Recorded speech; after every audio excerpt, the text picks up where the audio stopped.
ये आपका by nuclear का था। अगर ट्राई न्यूक्लियर की बात करें तो ट्राई न्यूक्लियर में एग्जाम्पल ले लेते हैं। ट्राई न्यूक्लियर का बहुत ही कॉमन एग्जाम्पल है again rhenium Re3X9। Again x is your halogen, it could B chlorine, bromine, iodine, कुछ भी हो सकता है। स्ट्रक्चर देख लो बेटा, Re, you have 3 rhenium, direct metal to metal bond is there, then you have 9 chlorine or 9 bromine, whatever your halogen is, 1 2 3, then you have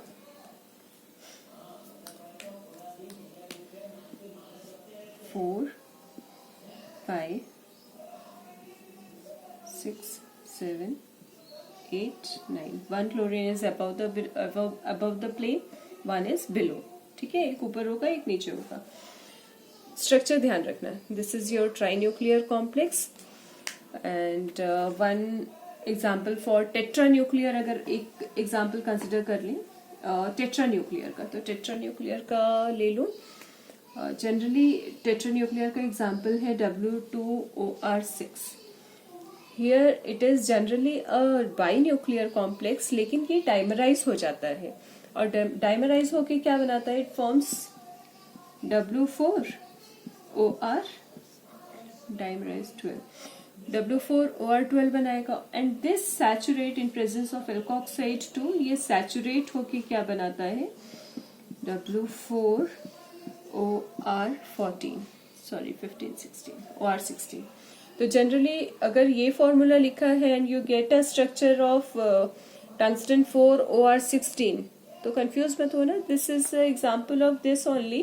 बस वो saturate होता है in which the number of alkoxide are 16, but this does not comes under your, ये उसमें नहीं आएगा, किसमें, halide cluster में, because it doesn't possess any halogen, है ना। तो इसमें हेलाइट तो है नहीं, but it is a टेट्रान्यूक्लियर complex. बस इतना ध्यान रखना, don't consider it for a example of your halide, it doesn't possess any halide, इसमें कोई हेलाइट क्लस्टर है नहीं।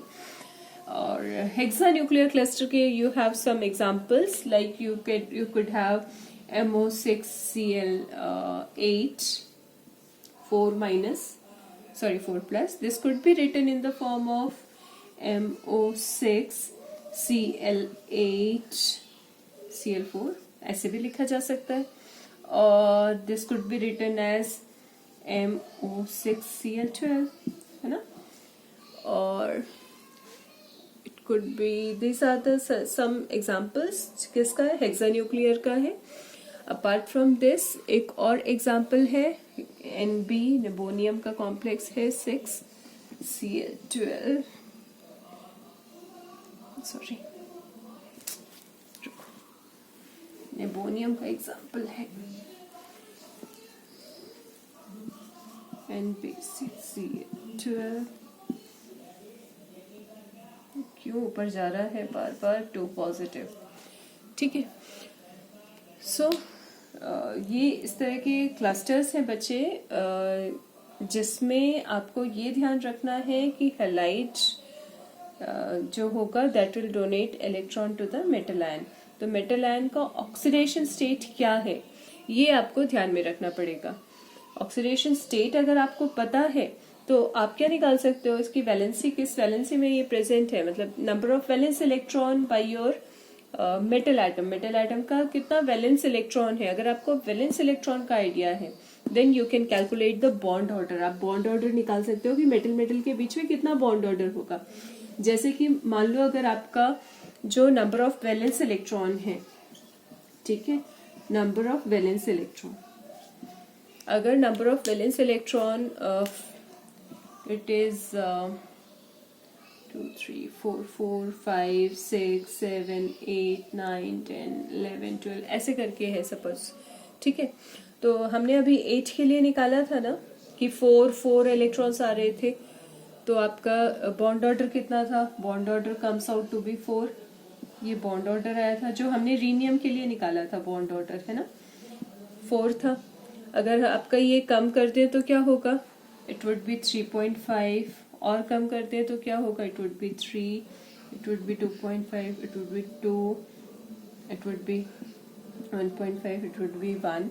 तो धीरे धीरे ऐसे होगा. एंड अगेन राइट 3.5, 3, 2.5 ऐसे करके चलता जाएगा. So if you have an idea about number of valence electron, कितने वैलेंस इलेक्ट्रॉन है, which could be calculated with the help of its क्या ऑक्सीडेशन स्टेट कितना है, तो उससे you will have an idea about the bond order. Bond order पता चल जाएगा तो आपको ये पता चल जाएगा कि कितना बॉन्ड एग्जिस्ट हो रहा है बिटवीन एनी टू मेटल. ये समझ में आ जाएगा, है ना.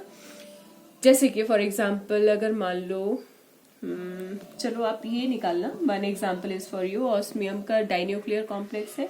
You have Cl8. Just calculate the bond order for this complex. Hopefully बच्चे आपको हेलाइट क्लस्टर्स समझ में आया होगा. अपार्ट फ्रॉम दिस मैं आपको कल नोट्स दे दूंगी इससे रिलेटेड, और फिर भी अगर आपको कोई डाउट है तो लेट मी नो. ठीक है. All the best and please acknowledge me कि आपको समझ में आया कि नहीं आया. और इसके अलावा if you want to discuss anything else apart from this topic तो मुझे बताना. Thank you so much. All the best.